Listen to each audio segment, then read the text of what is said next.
सर्वेषां कृते नमो नमः। चलिए बच्चों, आज हम पढ़ने जा रहे हैं अर्धवार्षिक परीक्षा 2020-21 की, जो है ना, जो आपको ब्लूप्रिंट टाइप का समझ लीजिए आप, है ना। तो आज है 8 तारीख और कक्षा है हमारी कौन सी है, ये क्लास कौन सी है, 8th क्लास। चलिए बच्चों, 8वीं क्लास का है ना, और विषय है संस्कृत। तो अर्धवार्षिक परीक्षा, कुछ प्रश्न आपके जो आने वाले हैं वो इस प्रकार से आएंगे।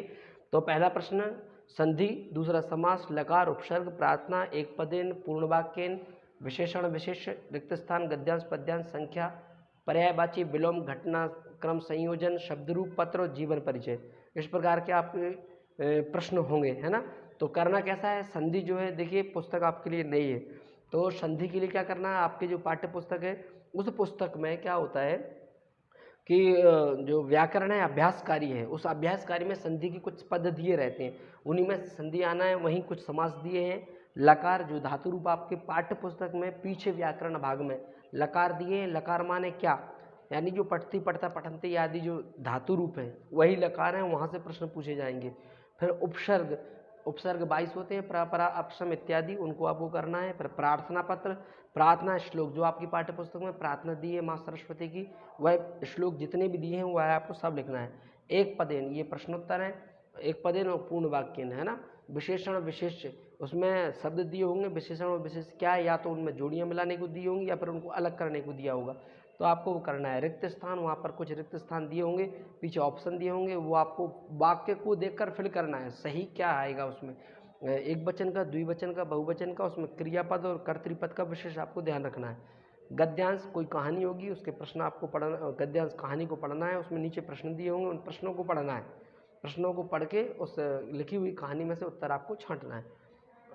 पद्यांश श्लोक होंगे, उन श्लोकों के नीचे प्रश्न दिए होंगे पेपर में, और उन प्रश्नों को पढ़ के श्लोक में से आपको उत्तर लिखना है। संख्या, ये संस्कृत में आपको संख्या लिखना है, कुछ संख्या आपको पढ़ाई गई है, कुछ आपकी पाठ्य पुस्तक में भी है। उस पाठ्य पुस्तक में देखिए जितनी संख्या आपसे पूछी जाएगी उतनी संख्या आपको संस्कृत में लिखना है।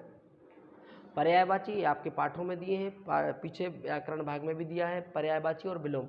घटनाक्रम संयोजन, ये आपकी जो आपकी पाठ्य पुस्तक है उसके जो पाठ है, कहानी है, उस कहानी को ऊपर नीचे करके लाइनें दी रहती हैं, उन लाइनों को आपको नीचे मतलब लाइन से जमाना है। कि जैसे हम कहते हैं, अगर क्रम से हम बोलते हैं तो भाई रविवार, सोमवार, मंगलवार, बुधवार, गुरुवार, शुक्रवार, शनिवार, ये क्रम हो गया। अब लेकिन यहाँ पर आपके लिए उल्टा क्रम दिया होगा। कैसा दिया होगा, पहले दे दिया होगा शुक्रवार, फिर दे दिया होगा गुरुवार, फिर दे दिया होगा जो है ना सोमवार, फिर दे दिया होगा जो है ना रविवार, फिर दे दिया होगा जो है ना बुधवार। ऐसा ऊपर का नीचे, नीचे का ऊपर, ऐसे कर दिए होंगे बारों को, उनका क्रम बिगाड़ दिया है। जैसे कि काउंटिंग होती है 1 2 3 4 5 6 7 8 9 10, लेकिन कर दी होगी 10 8 और जो है 6 5 3 1, ऐसे ऊपर नीचे कर दिए होंगे, क्रम से जमाना है। उसी को कहते हैं घटनाक्रम संयोजन।